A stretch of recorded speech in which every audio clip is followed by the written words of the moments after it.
안녕하세요. 키노캔버스입니다. 저는 키노캔버스 큐레이터 별그물입니다.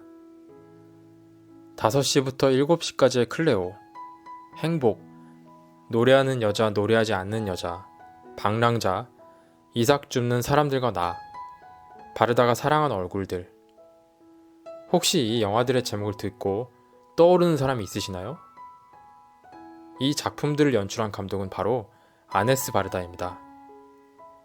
아네스 바르다라는 이름이 익숙하신 분들도 있고 생소하신 분들도 있을 겁니다. 아마도 익숙하신 분들은 그 이름에서 최고의 여성 감독이나 누벨바그의 데모 같은 수식어를 떠올릴 겁니다. 앞서 살펴본 아네스 바르다가 연출한 여러 작품들을 상기하기도 할 겁니다. 이번 시간에는 아네스 바르다 감독에 대한 얘기를 해볼 텐데요. 아네스 바르다는 이런 말을 했습니다. 문화라는 건 이탈리아 회화나 스페인 회화 이런 것들을 보고 배워야 하는 걸 의미하지 않아요. 이건 그저 문화에 관한 정보를 쌓아 올리는 행위일 뿐이죠. 문화의 의미는 우리가 보는 실제 사물들, 자연, 회화, 우리가 듣는 음악, 우리가 읽는 책, 우리가 보는 영화 이런 것들을 어떻게 우리의 실제 삶, 우리의 정서적 삶과 연관시키느냐의 문제거든요.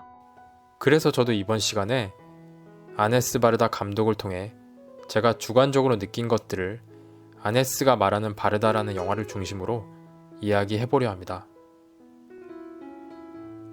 먼저 아네스 바르다가 사람과 사물을 바라보는 태도에 주목할 만합니다. 아네스 바르다는 자신의 영화 다게레오타입을 촬영한 뉘리트 아비브 촬영 감독과의 대화에서 이렇게 말합니다. 우리가 바라볼 대상을 선택했다면 본다는 것 자체로 평범한 것도 더는 평범한 게 아니겠죠. 세상에 평범한 건 없어. 내가 찍는 이와 공감하고 그들을 사랑하고 특별하게 생각한다면. 아네스 바르다는 영화 다게레오타입에서 동네 이웃들을 카메라에 담았는데요. 이렇게 이웃 제빵사가 정성스레 빵을 만드는 과정도 세심하게 관찰하죠.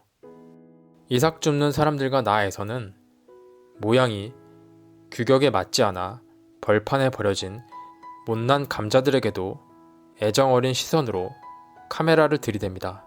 하트 감자를 발견하고는 소녀처럼 좋아하기도 하죠. 이는 영화를 보는 관객의 태도에도 적용될 수 있을 것 같습니다. 영화 속 인물이나 사물, 무심코 스쳐 지나갈 장면도 마음에 담으면서 본다는 행위를 생각한다, 질문한다, 사랑한다 같은 단어들로 바꿔나갈 때 영화는 특별해질 겁니다.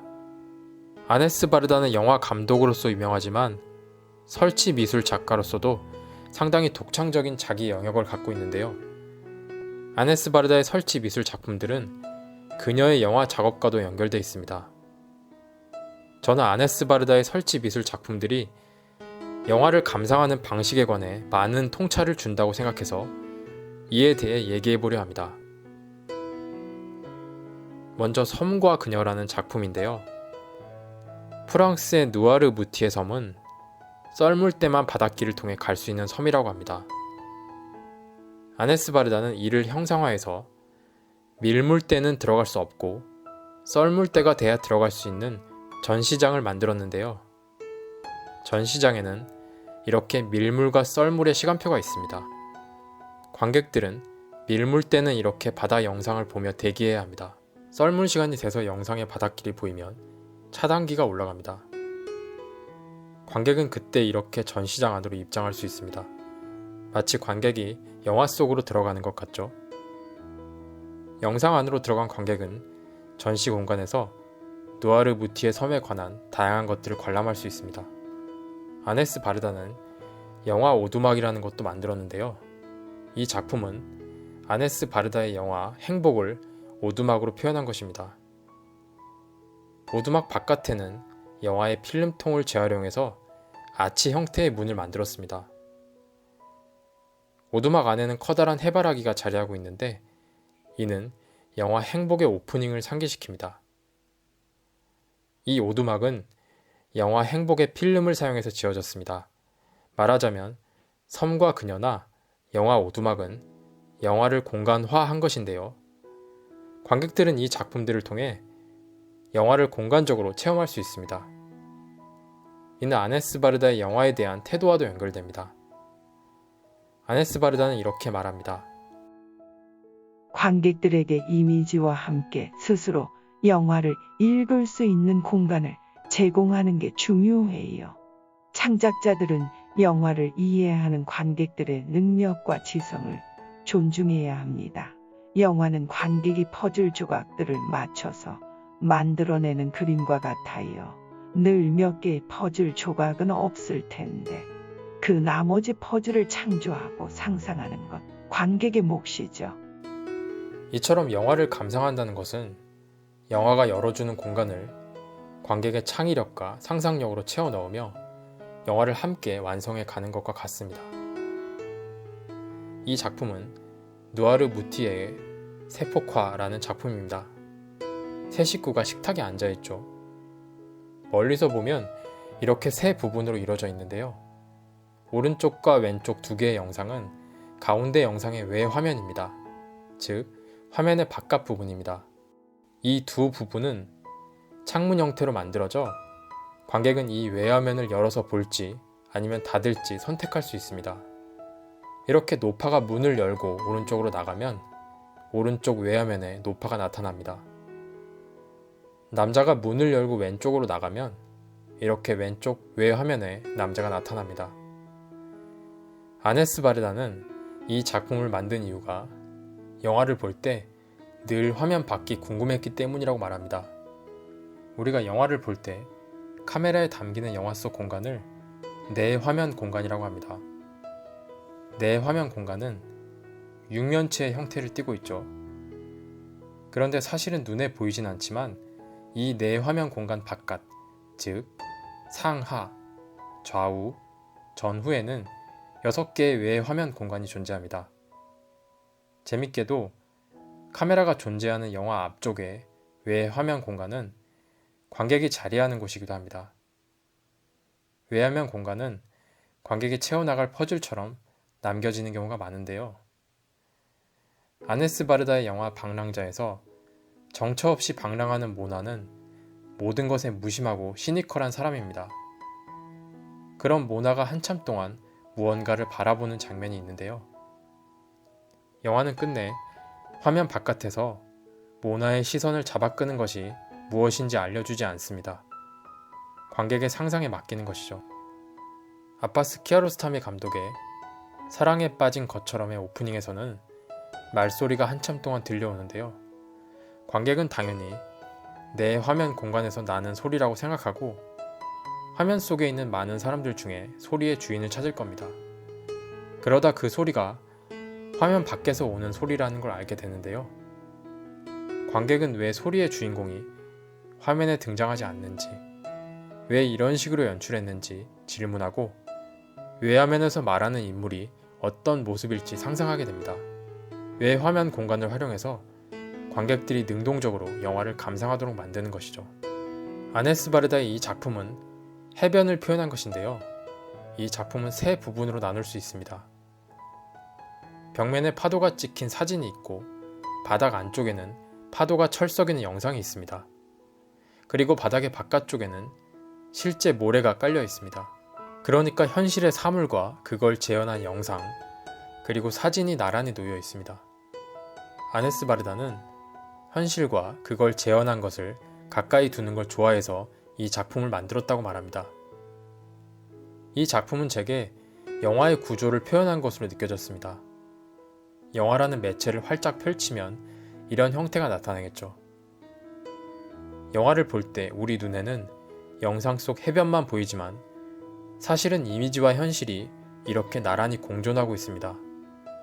우리가 영화를 감상할 때 보통 가운데 있는 영상 부분에만 집중하는 경향이 있지만 영화가 수많은 프레임들로 이루어져 있다는 걸 생각해보면 정지 이미지들은 영상에서 놓치기 쉬운 디테일들을 재발견하게 함으로써 영화 분석과 해석을 용이하게 만듭니다. 또한 영화와 맞닿아 있는 현실을 통해 우리가 살아가는 세계를 비판적으로 통찰해보는 영화 리터러시 활동을 할 수 있습니다. 아네스 바르다는 누아르 무티의 섬에 살고 있는 남편과 사별한 여성들을 알게 되는데요. 아네스 바르다 역시 남편인 자크 드미 감독과 사별한 상황이었기 때문에 그들과 깊은 공감대를 형성할 수 있었습니다. 아네스 바르다는 그들의 마음속에 있는 이야기들을 듣고 이를 누아르 무티에의 과부들이라는 미술작품으로 만들어냅니다.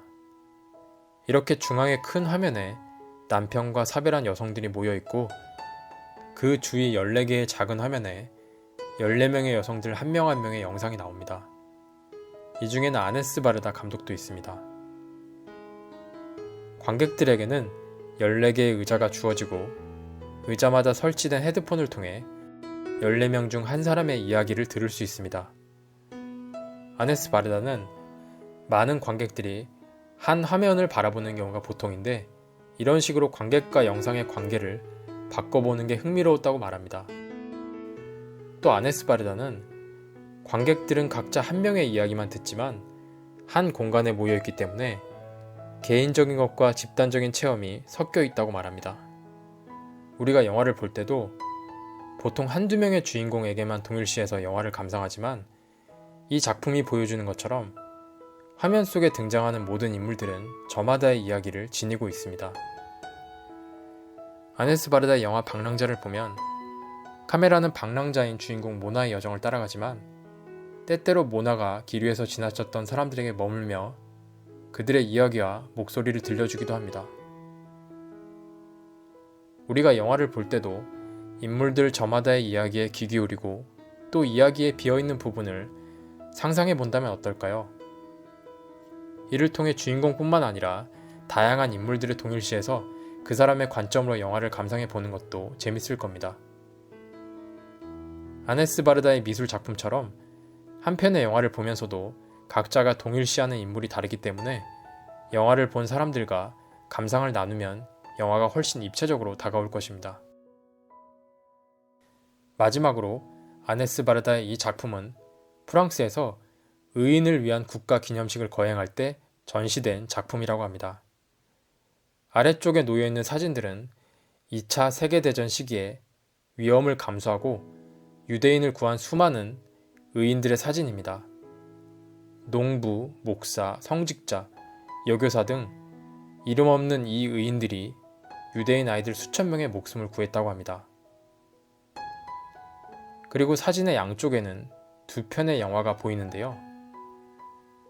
이 영화들의 관계가 독특합니다.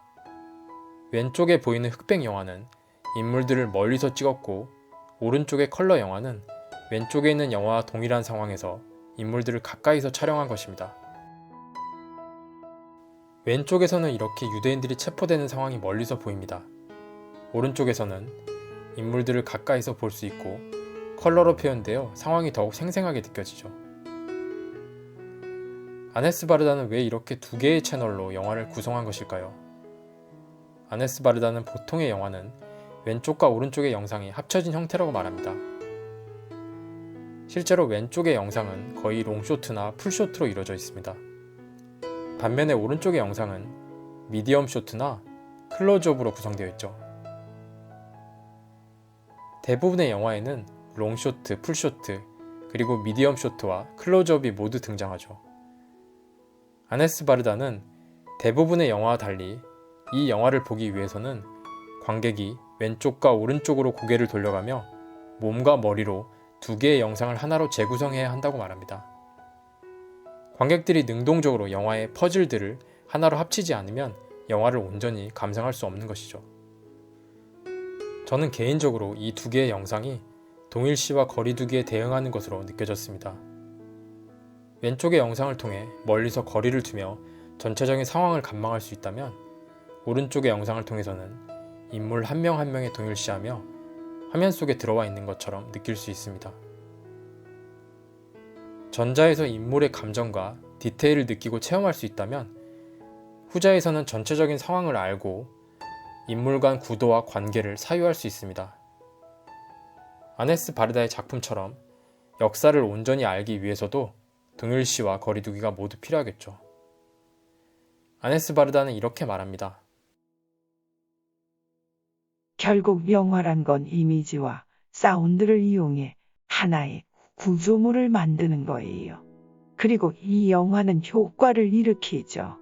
우리 눈이나 귀에서 뿐만 아니라 정신적 극장에서도요. 그 극장 안에는 이미지와 사운드가 존재해요. 일종의 실시간 영화가 끊임없이 상영 중인 거죠.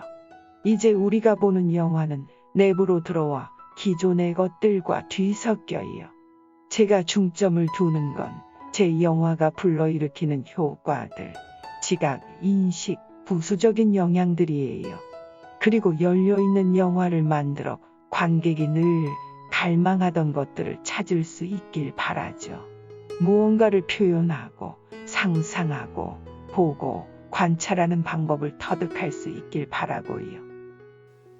아네스 바르다의 말대로 영화는 관객의 정신적 극장에서 관객들의 기억과 더불어 새롭게 상영됩니다.